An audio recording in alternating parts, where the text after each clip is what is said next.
السلام عليكم ورحمة الله وبركاته. سنقرأ اليوم الحديث الثالث من الأربعين النووية. بني الإسلام على خمس.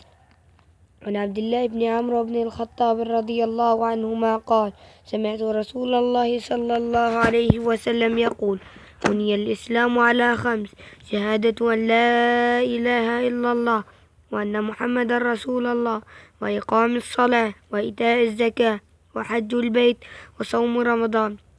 رواه البخاري ومسلم. السلام عليكم ورحمة الله وبركاته. سنقرأ اليوم الحديث الثالث من الأربعين النووية. بني الإسلام على خمس.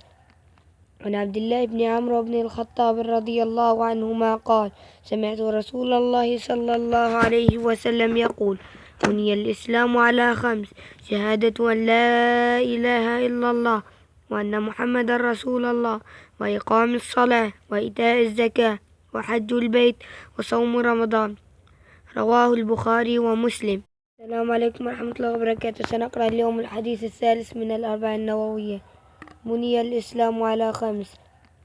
عن عبد الله بن عمرو بن الخطاب رضي الله عنهما قال: سمعت رسول الله صلى الله عليه وسلم يقول: بني الإسلام على خمس: شهادة أن لا إله إلا الله وأن محمد رسول الله، وإقام الصلاة، وإيتاء الزكاة، وحج البيت، وصوم رمضان. رواه البخاري ومسلم. السلام عليكم ورحمة الله وبركاته. سنقرأ اليوم الحديث الثالث من الأربعين النووية. بني الإسلام على خمس. عن عبد الله بن عمرو بن الخطاب رضي الله عنهما قال: سمعت رسول الله صلى الله عليه وسلم يقول: بني الإسلام على خمس: شهادة أن لا إله إلا الله وأن محمد رسول الله، وإقام الصلاة، وإيتاء الزكاة، وحج البيت، وصوم رمضان. رواه البخاري ومسلم. السلام عليكم ورحمة الله وبركاته. سنقرأ اليوم الحديث الثالث من الأربعين النووية. بني الإسلام على خمس.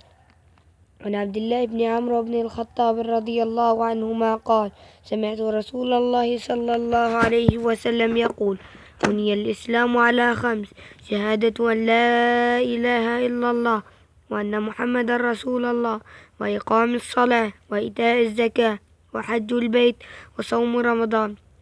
رواه البخاري ومسلم. السلام عليكم ورحمة الله وبركاته. سنقرأ اليوم الحديث الثالث من الأربعين النووية. بني الإسلام على خمس. عن عبد الله بن عمرو بن الخطاب رضي الله عنهما قال: سمعت رسول الله صلى الله عليه وسلم يقول: بني الإسلام على خمس: شهادة أن لا إله إلا الله وأن محمد رسول الله، وإقام الصلاة، وإيتاء الزكاة، وحج البيت، وصوم رمضان. رواه البخاري ومسلم.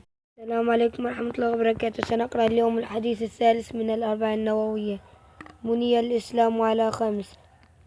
عن عبد الله بن عمرو بن الخطاب رضي الله عنهما قال: سمعت رسول الله صلى الله عليه وسلم يقول: بني الإسلام على خمس: شهادة أن لا إله إلا الله وأن محمد رسول الله، وإقام الصلاة، وإيتاء الزكاة، وحج البيت، وصوم رمضان.